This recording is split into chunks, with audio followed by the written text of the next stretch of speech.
And so if we look into our hearts, we'll see that our deepest wish is to have peace, to have happiness,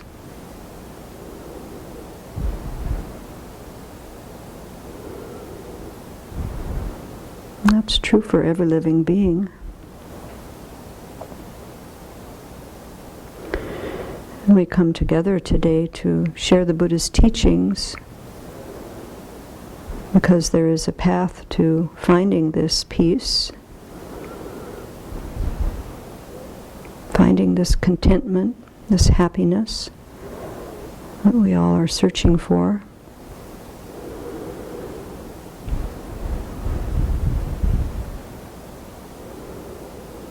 So we can learn how to develop impartial love, compassion for all beings, and how to decrease our habits of anger and attachment and ignorance. And as we do that, then we will be much more able to help those around us.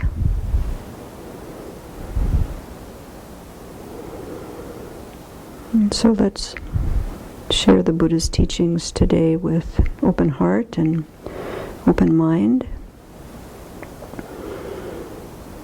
remembering that we're all the same and that we want this peace, this contentment, this happiness.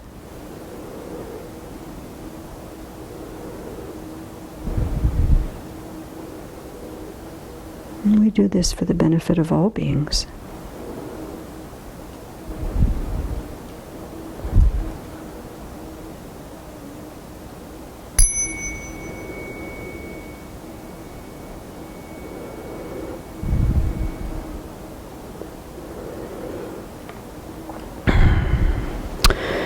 So we've been beginning to go through Venable's book that she recently wrote called Don't Believe Everything You Think.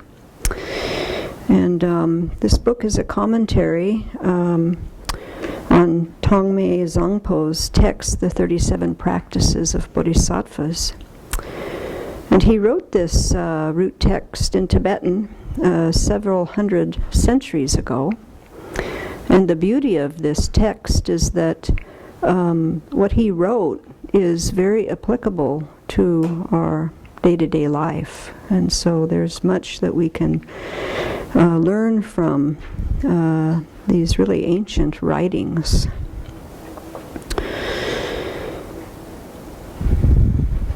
And the book that Venerable wrote is also quite unique. She asked people to write their experiences that related to these verses in this text.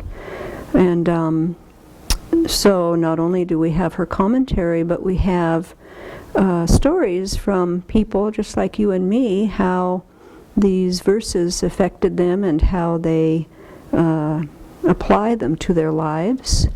So it's very accessible then to us, and we can see ourselves in a lot of these stories. At least I could.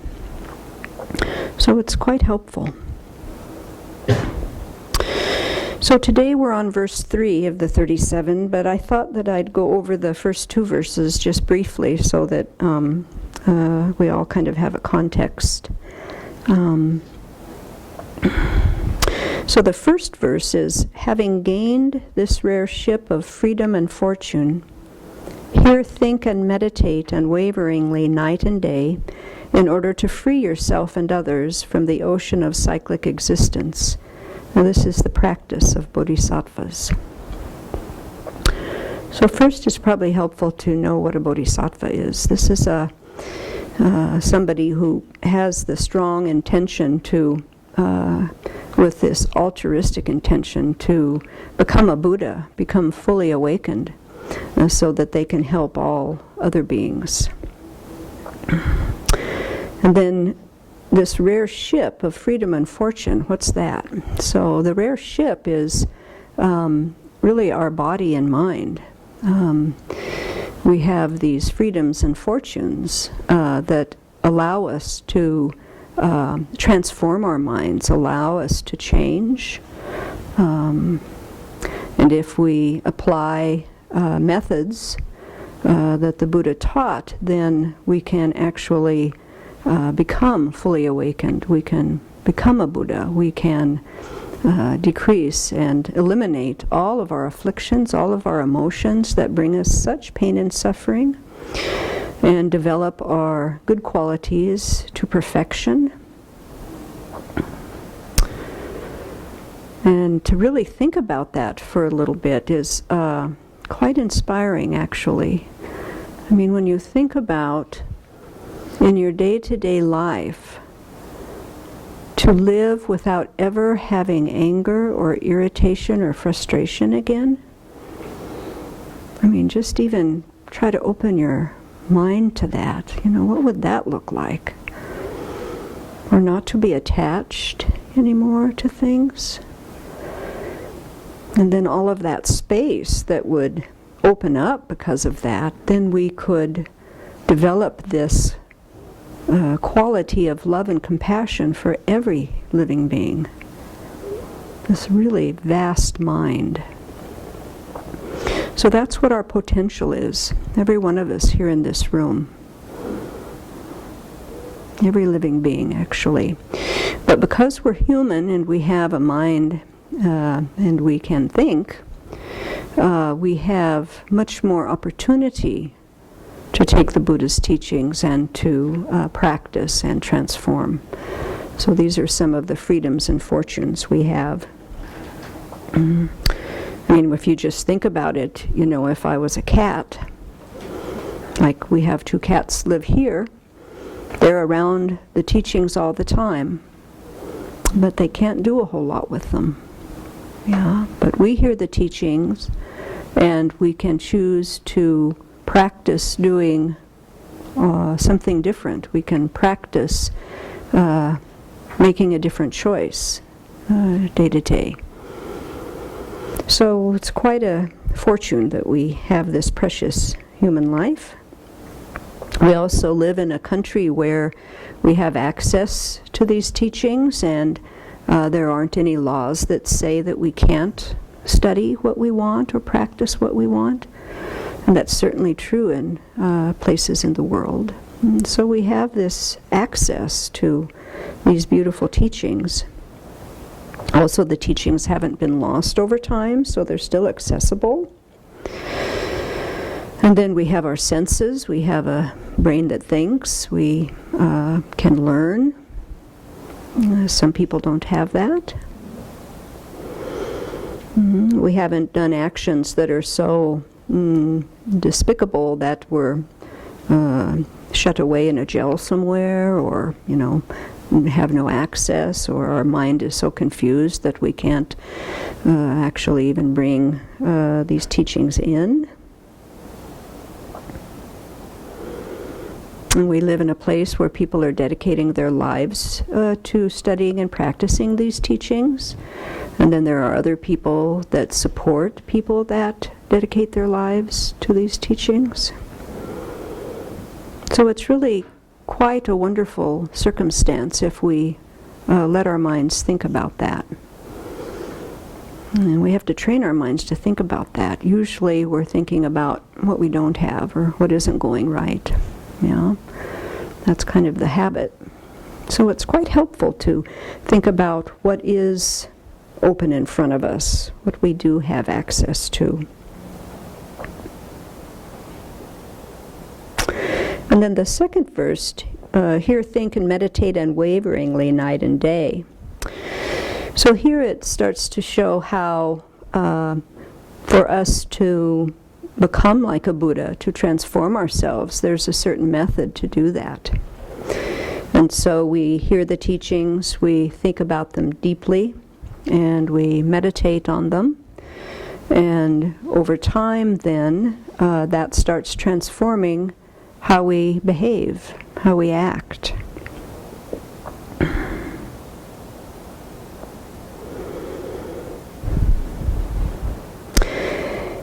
And then not only do we want to help ourselves, but we also want to help those around us. So if I'm living and really disturbed by all of my afflictions in my mind, and I react with anger and jealousy and attachment and, all of the emotions that bring such pain to our lives, if I am behaving that way, that's affecting all those around me. If I transform my mind and I find some clarity and some kindness and some methods to decrease my anger and decrease my jealousy, all these afflictions, then not only do I become happier and more calm, but all those around me have the benefit of that. And then if we develop it to its perfected state, like a Buddha, then the power of that being is, I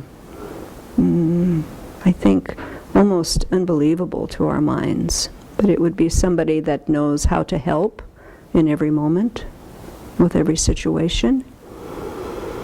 And we've had some maybe examples in our lives of people that are quite skillful, and we see how helpful they are, how they've tamed their minds, how they're not pulled away from things by their own afflictions. The ones that think about others before they think of themselves, with a very joyous mind. So for like example, the Dalai Lama, that would be one example. Venerable Children is another. So we all have the potential to do this. And then in order to free ourselves from the ocean of cyclic existence. Cyclic existence is what we call this cycle of being born, aging, getting sick, and then dying. And in the Buddhist worldview, we believe that we take rebirth each time and continue this cycle over and over again. And so the Buddha saw that also and decided that he didn't want to do that anymore. So he meditated and learned and figured out how to transform his self and how to decrease all of the afflictions in his mind and to develop all of his good qualities, to perfect them. And then he transcended this cycle of birth, aging, sickness, and death. And so that's what we're on the path to do here. It's certainly open to every one of us. But when we think about that, there's some things that, of course, get in the way. We can't do that immediately, even if we want to with all of our heart. So there's all kinds of obstacles. And so that brings us then to the second verse. Attached to your loved ones, you're stirred up like water. Hating your enemies, you burn like fire. In the darkness of confusion, you forget what to adopt and discard. Give up your homeland. This is the practice of bodhisattvas. So the first verse, attached to your loved ones, you're stirred up like water. So what does that mean? So attachment is exaggerating the positive qualities of something or someone and then grasping at it. And so maybe the easiest example is whenever we are falling in love with someone.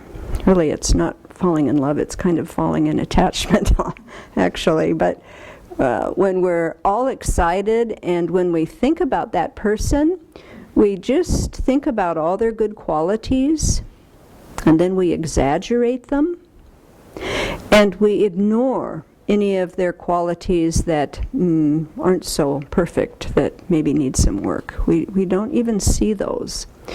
And when you think about how it feels inside when you're in that state, we're kind of all stirred up. We're just whipped up, yeah? And so that's kind of what attachment is. So it's very unrealistic. We end up seeing people as perfect, and then we relate to them with this conception we have in our mind. And then the moment they do something that is really actually normal, but it's not perfect, then we have this huge reaction. We get angry, We get so upset. So just because we view them in an unrealistic way, then we really set ourselves up kind of for the fall. We set ourselves up for the pain of this disappointment, that they don't measure up to what we conceived in our mind. But we often don't notice that. We think from their own side they're this perfect one. Mm-hmm. And then hating your enemies, you burn like fire. So this is aversion to someone. And so this is exaggerating somebody's negative qualities and ignoring their positive qualities. So it's a very narrow view. And if you just think back to the last time you were angry at something, you can see how the mind is just so one-pointed on whatever that action was that we're angry about. And there's nothing else coming in. At least that's how my mind is when I get angry. It's like there's nothing else coming in. It's like this, narrow view of that person and that, stupid thing they did. And that's all my mind thinks about. Yeah. And so again, such an unrealistic way to view someone, because after we're not so angry and we step back and we think about the person, then all their other qualities kind of flood into our mind and we see them in a more realistic manner, don't we? But boy, when we're angry, it is so narrow, it is so unrealistic, and it's so painful, yeah? I mean, when are we happy if we're angry? Never. It's such a painful state, isn't it?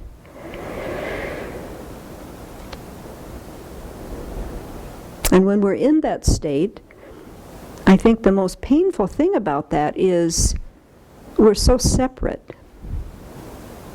I don't know about you, but when I'm angry, I feel so isolated. I feel so separate. There's all those, and here I am. Yeah? Am I the only one that feels that? Is that? Yeah. I'm the only one? Thanks, Bill. Okay. I know you are. So then the next verse. In the darkness of confusion, you forget what to adopt and discard. And so when we're pulled by these afflictions, either attachment or anger, we're not so clear in our thinking.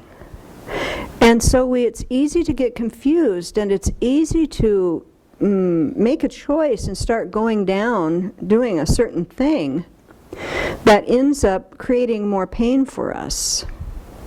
Yeah, we think it's perfectly reasonable thing to do, and we get involved in it, and then after a while it's like, what was I thinking? And that's because of this confusion, because of these afflictions in our mind. And so oftentimes we'll do behavior that isn't so ethical. Yeah. And so what we want to discard is this unethical behavior, and we want to behave in a more ethical way. But it's, like I say, when we're confused, it's awful hard to get clear about that. And so then the last verse, give up your homeland. So what this means is really it's a call for us to change. It's kind of an internal change, so the internal homeland. So we want to do something different inside. So we want to react in a different manner so that we can stay balanced and steady. Because when we have a lot of attachment in the mind, or we have a lot of anger in the mind, we are not balanced inside. We don't feel very settled or balanced. We feel quite unbalanced, actually. And so that's what we want to do. So then we come to the third verse, and this verse starts talking about, okay, we've kind of laid out what's going on. Now, how do we do it differently? So I know that I have anger, and I know I have attachment and jealousy and all of these other emotions that bring me pain, and I don't want them anymore. Now, how do I make that different? How do I change internally? And so then this verse starts speaking about that. By avoiding bad objects, disturbing emotions gradually decrease. Without distraction, virtuous activities naturally increase. With clarity of mind, conviction in the teaching arises. And this is the practice of bodhisattvas. So, again, the disturbing emotions. So the first line, by avoiding bad objects, disturbing emotions gradually decrease. So what are these disturbing emotions? They're all the afflictions: attachment, anger, resentment, jealousy. All the emotions that we have in our mind, if we take a look, we're not calm and happy. Yeah, we're suffering inside, actually. Our mind is quite disturbed. And so by avoiding bad objects, these disturbing emotions gradually decrease. So what are the bad objects? So what this means is when we're around certain people, certain objects, certain situations, these disturbing emotions really get activated, really get strong.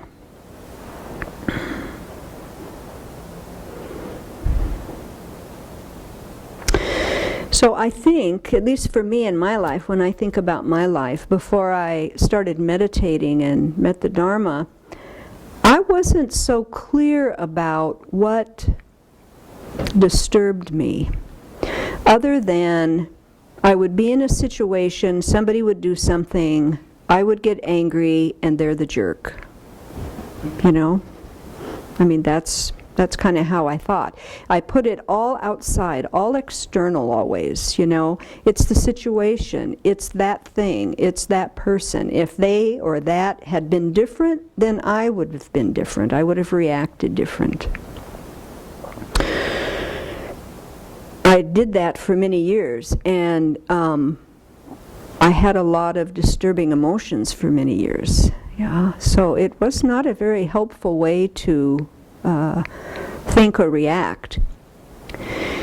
So when I started meditating and started to kind of get to know my inner world, the inner landscape, I started getting some information about how these disturbing emotions would be activated. And one of the best examples I can remember when I first started meditating is I was still living in Seattle and came home from work and sat down and ate, and I think I probably was eating, and I watched the news on television. And then right after that, I went and sat to meditate. And most of my meditation was me being angry about all of the harm that was going on in the world. I just was, you know, kind of ruminating about all of that. And it dawned on me how taking all of that information in such a, you know, visual, graphic way, how that affected me, how that stirred me up, how it incited anger inside. And, you know, I started thinking, well, sitting here on the cushion in Seattle and being angry about something that happened across the world, that isn't helping anything across the world. And it certainly isn't helping me, that anger. It's not helping me. And so I made the decision right then that I wasn't going to put that kind of stuff in my mind anymore, because it really was affecting me in not a helpful way, not a helpful way.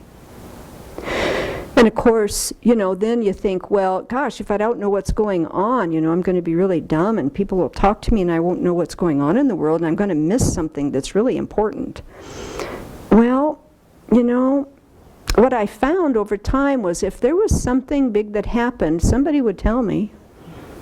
You know, people always are talking. Someone would tell me. I didn't miss anything by not watching the news and seeing all of the negative things happening. And, you know, it's not like I ever learned anything new. I know all of the disturbing emotions and actions that we are capable of. I don't think there's anything new that's going to happen that would shock me. I think we all kind of have that knowing. So, you know, it's not so helpful for my mind.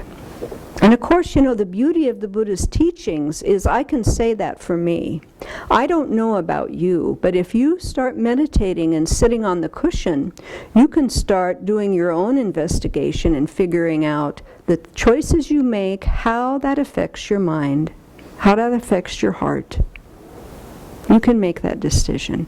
And that's the beauty of the Buddha's teachings. You know, we all get to do that investigation and see what works or what doesn't.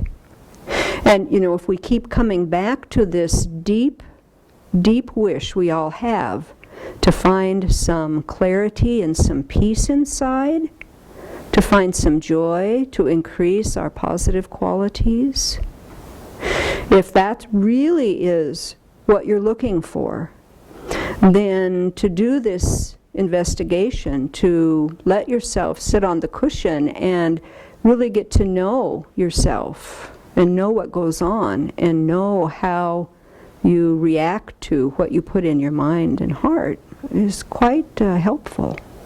Quite helpful.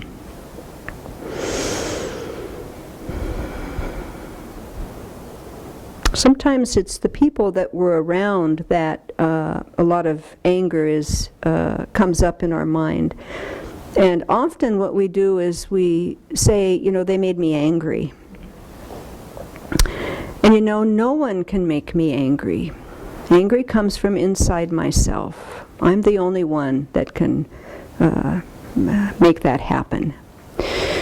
And so to look to see again, you know, when, I mean, I don't know, again, if it's just me, but I can remember, especially when I was working, you know, there would be certain people that whenever I was around them, whenever we talked, always I would walk away and I would be angry. And so it's very helpful, again, to take the time to sit on the cushion, to start investigating and seeing what's going on. You know, why is that? Because we can figure that out. And, you know, being angry with somebody, how is that going to help anything? It's not going to help my ease at work. It's not going to help the other person. There's no benefit in it whatsoever. So if I can kind of figure out what's going on and I can then start to apply some of the antidotes so that I do it differently, yeah. And again, I have a good example. There was someone at work that every time that person came up to me, I would have an angry reaction. And so I started kind of sitting and thinking about that, not wanting to do that anymore. And I realized that every time that she came up, she always was asking for something, and I had this very judgmental mind about that because it was, you know, taking me away from what I was trying to do. And so that was helpful for me to see that. And then I started thinking about, you know, what would it be like if when she came up, I listened, and instead of getting angry, I said, well, let me think about that and I'll get back to you. And so I kind of imagined that in my mind and kind of worked with it that way, and then the next time she came, I did exactly that. And that was such a different experience. It was so much better than just being cold, and, you know, my anger is kind of cold and, you know, shut down. And instead, you know, I was not separate. I was talking to her. And I actually did think if I could do it or not, and I actually could do what she asked, and then I did, and then, you know, it was a much better experience. If I hadn't have sat on the cushion and looked at this some, I would have never come to that. I would have never come to that.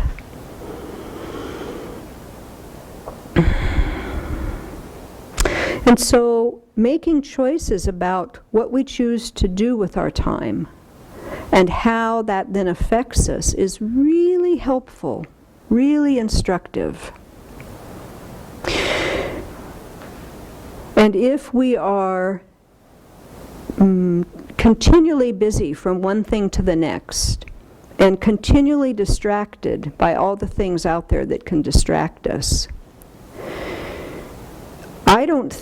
at least for me, when I was out there doing that, the only thing that I could do would be react. And mostly what I reacted with was my disturbing emotions. Yeah? Because I didn't have any clarity, and I didn't have any concentration, and I didn't have any space to kind of do anything different than that. So it was very externally referenced. It was all happening out there. It was coming at me. I was reacting, and then I would feel, not so good about how I was reacting. That was kind of what it looked like most of the time. And it wasn't very peaceful, and it wasn't satisfying. It was like there was always something inside that felt like it needed to be filled up a little bit, something empty in there. And so then when I started meditating, that started changing.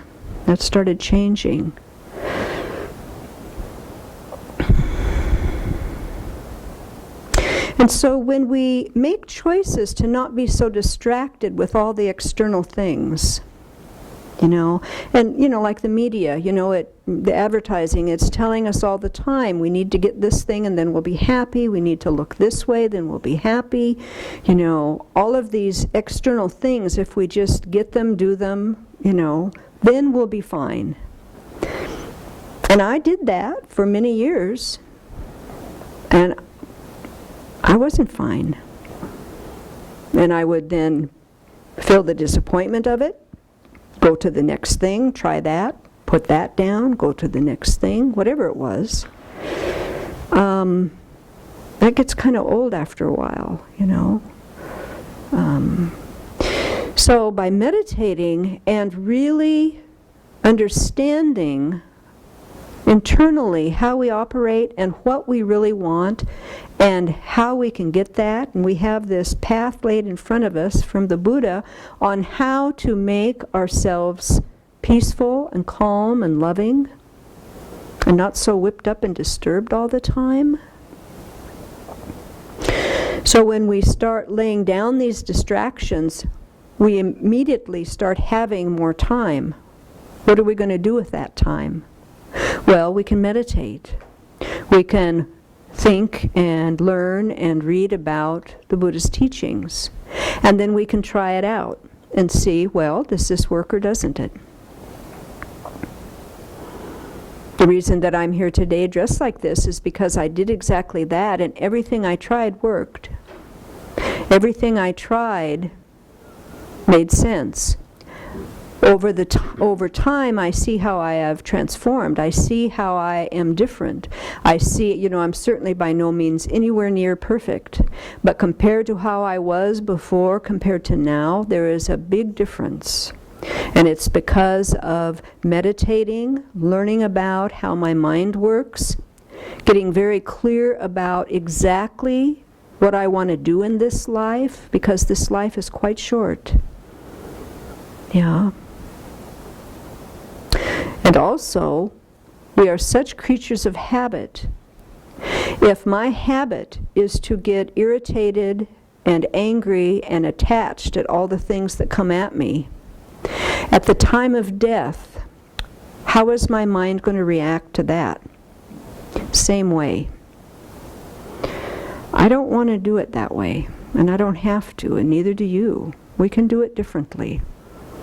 We can have very calm and peaceful and beautiful transition out of this life to the next. But we have to do the work. It doesn't come from something outside. It comes from our heart.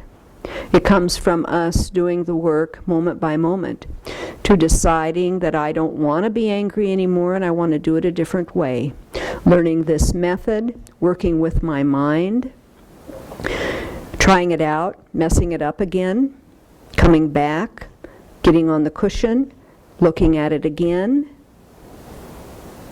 what happened, then trying it again. And again, over time, you start seeing how, you can transform your mind. At first it was, I had the intention not to get angry, and I would get angry. I had that for quite a while, but I kept working with it. And then it was, okay, I can feel that I'm starting to get angry, and I can put some antidote in there and stop. And then over time, you can start feeling it's starting to bubble up a little bit, and stop right there. And then also through this process to learn what are those situations that bring me more chance of anger to arise. So then I get really clear about that. So if I get really too busy and very tired, much easier for me to get angry. I mean, maybe that sounds, perfectly obvious. But in the moment when you're in that place, can you remember it? That's a little harder.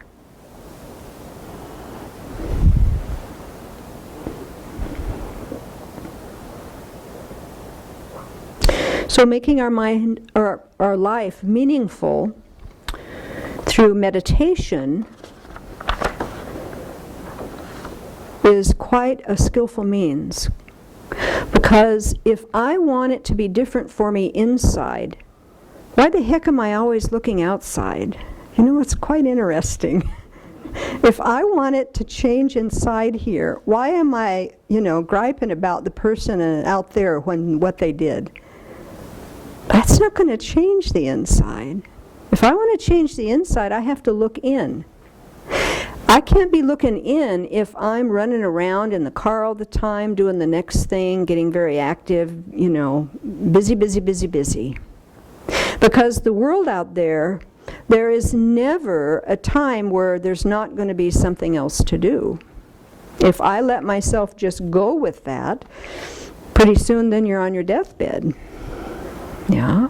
With what kind of skills and tools to use for that transition. Yeah.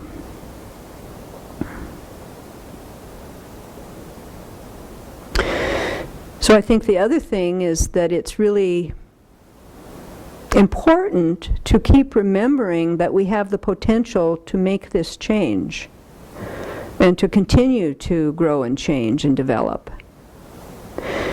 And to, again, by being on the cushion, seeing where we get discouraged, seeing where we get hopeless about stuff, and kind of pull that apart and see if that is really true, or, should we not believe everything we think, like Venerable says.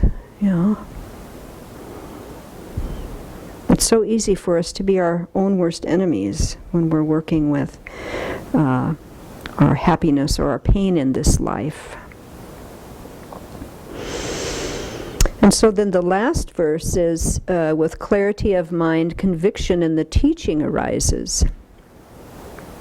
So again, if we avoid these situations that naturally bring these disturbing emotions, and we distance ourselves so that we can really get some information, get on the cushion and see how we can make it different, and we do that process, then automatically things start getting better because of getting some distance from. And it also can be things like, things we're attached to.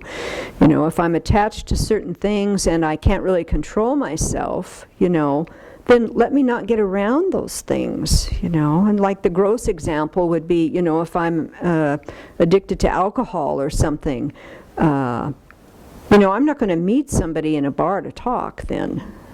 That's just dumb, So, we just are clear about what we want and then where we get pulled pulled into certain things, you know. Sometimes it can be friends that when we get around them, you know, we behave in ways that we don't feel good about afterwards. So, and it's not like the person is bad. It's not like all these objects are bad. It's that when I'm in contact with them, I can't manage my mind very well. That's all that means. And so let me accept that. That doesn't mean I'm bad either. It means this is the places where I can learn and grow and use some methods to change how I do things. And the Buddha taught many, many, many, many, many methods that we can apply to help us transform these actions that don't bring the results we want.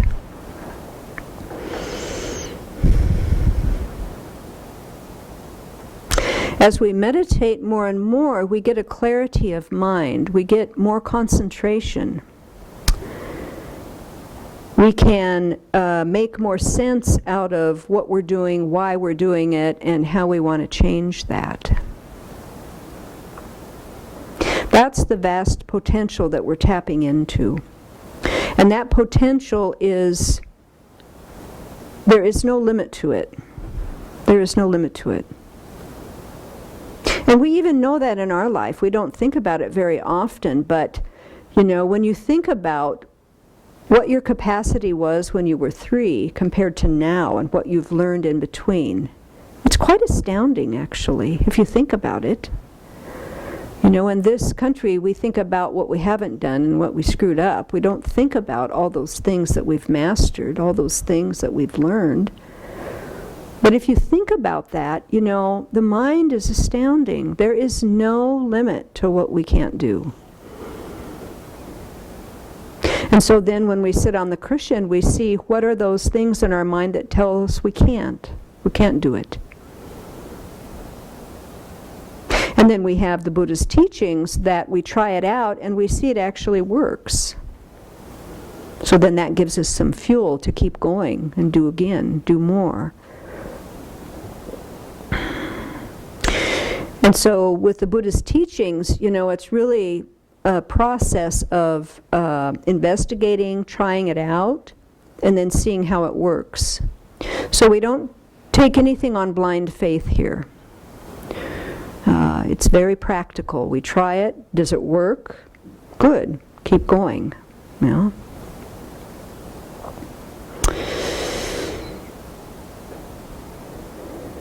Is this making some sense?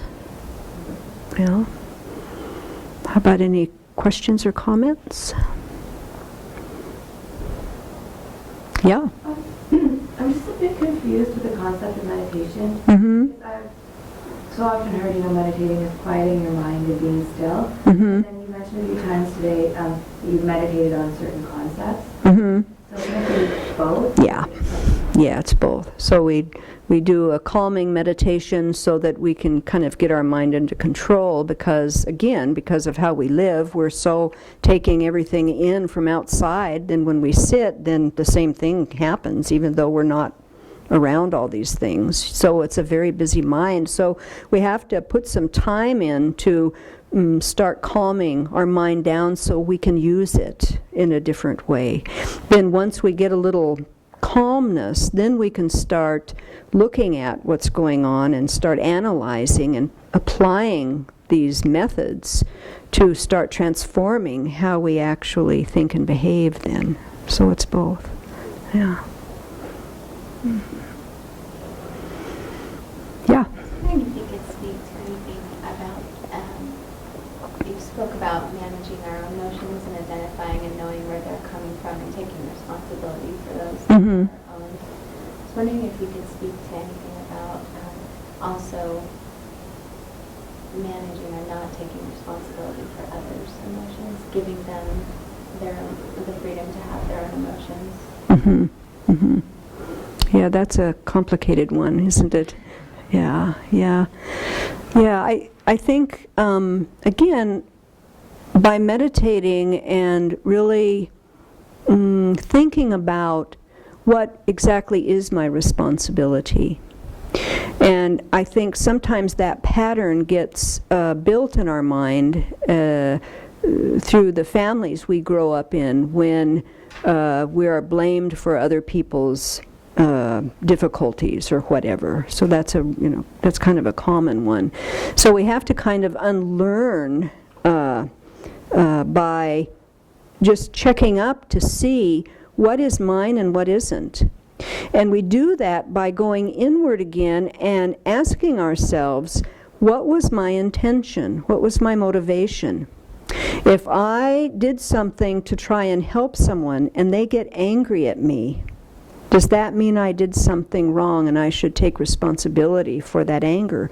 No, why not? Because what I was trying to do, what my heart was trying to do, was to help, was to, assist in some way. So we have to sit on the cushion and kind of, I think, pull that all apart and see. And that's a very complicated one. It takes some time to do that, I think. I don't know, does anybody else have a comment on how they do that or what that's like for them? Yeah? I do consider that. Mm-hmm. And then what I oftentimes end up doing is get so wrapped up in the thought of, which is what my problem is, entanglement in my thoughts, because then I consider, well, if that anger is unfounded, then comes against me, what really was my intention? Was my intention really altruistically to help that person? Or was it for purposes of my own needs? And then I have to around with that quite a bit. So that's doubt. Yeah, that's doubt. So, I don't know, I'm kind of a firm believer on, once you kind of get to know your mind, once, whatever the first thought is, oftentimes, at least for me, it is something that is trying to be of benefit. Then maybe the second thing that comes is more self-serving. But at least the first thing was that, and so then I go with that. So that it is not of any worth to consider that secondary thought then? Well, It is that depends on, we may have motivated. yeah, That's what I get caught by. yeah. Thinking I must discover that. Yeah. Well, I think it's kind of self-acceptance. I'm not at the place where I can have a pure motivation yet. I don't really have one. I have, a very really positive motivation, but oftentimes then there's some other stuff that gets in with that. Most always, actually. So if I would look at it that way like you, I'd end up beating myself up and feeling like I was really lousy and I'm not doing it properly. And that doesn't help my mind. I've tried that one a lot. It doesn't help. Yeah. Uh-huh. It might depend on your personality.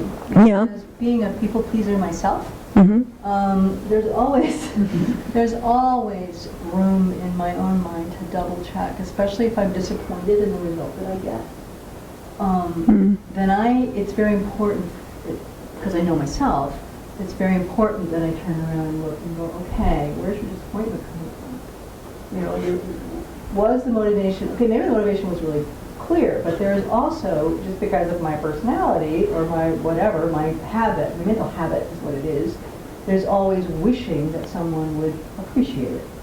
So then you have found there is value in that. Yeah, so for me, knowing that that's how I'm often motivated, then I have to look at, I do have to look at that, double checking the motivation. Not to beat myself up if it's there, but to really analyze, where was I really coming from? Yeah.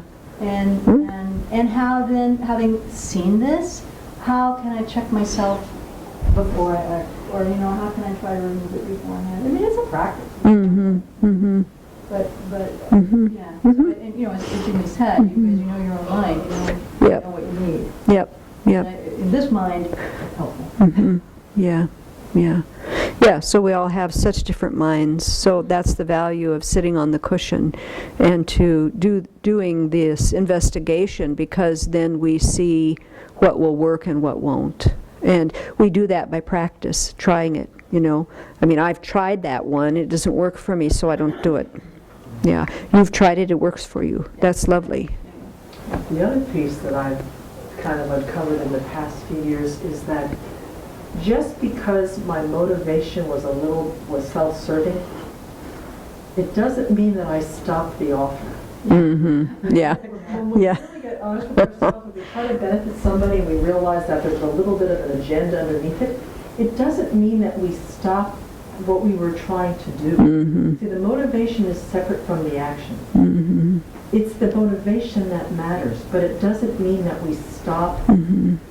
our wanting to help. Mm-hmm. We just have to get clearer about the why of what we want to help. We don't stop the helping. Mm-hmm. And over a course of time, Mm-hmm. the clarity of the motivation will determine what the actions are going to be. So I got too caught up in, if it's a selfish motivation, I just have to pull up my tent pegs, take down my tent and leave. Well, I don't have to do that. Mm-hmm. You know, I'm doing my best. Mm-hmm. But it's to always come clear, to back around and just revisit the why. It's so crucial to get so intimidated by our self-serving that we stop giving it our best shot.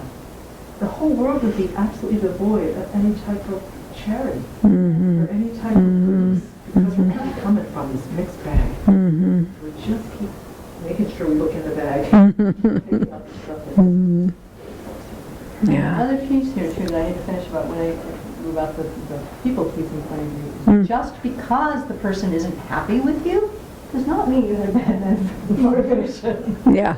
That's the Yeah. other side of it. Yeah. You know, how it lands in a way is none of our business. Mm-hmm. Mm-hmm. It's none of our business. Mm-hmm. Mm-hmm. And again, it comes back to, you know, am I externally referenced on everything I do, or am I internally referenced? Let me get my motivation clear, do the best I can with the clearest motivation, and then how that is received, like you say, not my deal. And then that kind of speaks to your question too, about what do you take responsibility for. And about the piece about the intention, I think something that's helped me too is seeing myself as a renewable resource, that I'm not unlimited, and that as a human being, it's okay to have needs, it's okay to, and that serves those in your world. Yeah. That you, and so even if an intention, it's to meet my own needs, well, maybe that's a necessary need and that's an important need to be met for the greater good of, Yep. say, you know, your boss. Yep. You telling your boss, you know, I can't work overtime or something. Yep. That's, you could say, well, that's a selfish thing. Well, no, that's a renewable resource. If you Yeah. look in, you know, Yeah. ecology, that's Yeah. a way of sustaining your Yeah. employment Yeah. and preventing burnout. So it's benefiting the Yep. community in which you work. Yeah. Yeah, that's lovely. Yeah. Yeah, and that view is a very broad view.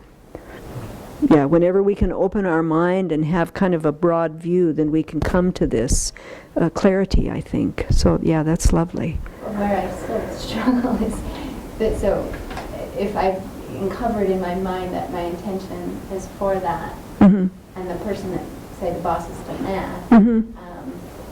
still upset, letting them have their anger. Yeah, not your deal. I mean, you can still protect yourself. You know, you don't have to be around it. You can distance from that a little bit because it affects. That's fine. And then what we try to do is cultivate this really compassion. That person, look how they're suffering. We turn it back that way instead of, you know, you jerk, why are you doing that? Instead it is suffering. I know about that. I've been angry. I know exactly what that's like. Gosh, that is not a happy place. That's just suffering. And then that's the way to be with it. It's not like we're letting them have anything. That's theirs anyhow. But how I'm going to be with that is now what I can work with. Yeah, so let me work with it with some compassion. Mm-hmm. Mm-hmm. I guess I'm confused by the title of the book, Not What You Think? No, don't believe everything you think. Okay. Yeah, don't believe everything you think. Yeah, so just to start challenging some of our core thoughts, some of, you know, to really just challenge instead of just react all the time. Yeah?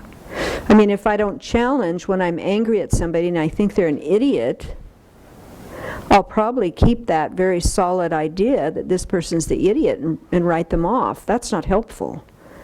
But if I don't believe everything I think and I start challenging that, I can see, you know, why I'm viewing someone that way and what the problem is in how I'm viewing. Yeah. This will be the last one, yeah? Sorry. No, that's fine. I have no problems with like conceptual understandings of my mind. It's very analytical, spend a lot of time many years healing and understanding my own self. And the motivation, all that stuff's very simple for me to do, but what I can't seem to do is bridge the gap between, okay, I know why I did this, I know why, you know, this is happening, but bridge the gap between the knowing and the action, because I still find myself getting really frustrated. I know it's not what I chose to get angry, but being angry with things that have been done to me in the past, or this and that, and I don't know how to bridge that between the conceptual and the action. You said that, you know, it would be, the goal is to obviously not feel anger and frustration, but we can't. I meditate and keep working with that very edge right there, you know, to figure out what part of that is stuck, why you're stuck in that place, to, you know, open that up more, to look at it from a different angle, you know, to, I mean, everybody's mind is so different, there's not going to be one answer. All I can really say is that if you spend the time on the cushion and you think about this deeply and you get your mind calm and you keep doing that, it will come clear to you how you will approach this in a different way when it bubbles right up in front of you. Yeah. And you know, the beauty about the mind is I can imagine how I'm going to act and react and practice that in my mind. And for the mind, that is the same thing of actually having the experience. So then when it actually comes up in real time, I've created kind of a track where I'm going to do that now. Yeah. You know, that takes some practice, but that's kind of how we do it. You know, it's no different than, you know, getting shown how to tie my shoe and then, you know, making a mess of it and not doing it, but keep doing and imagining and looking, and then pretty soon I'm doing. Same kind of process, actually. Thank you. Yeah. Okay.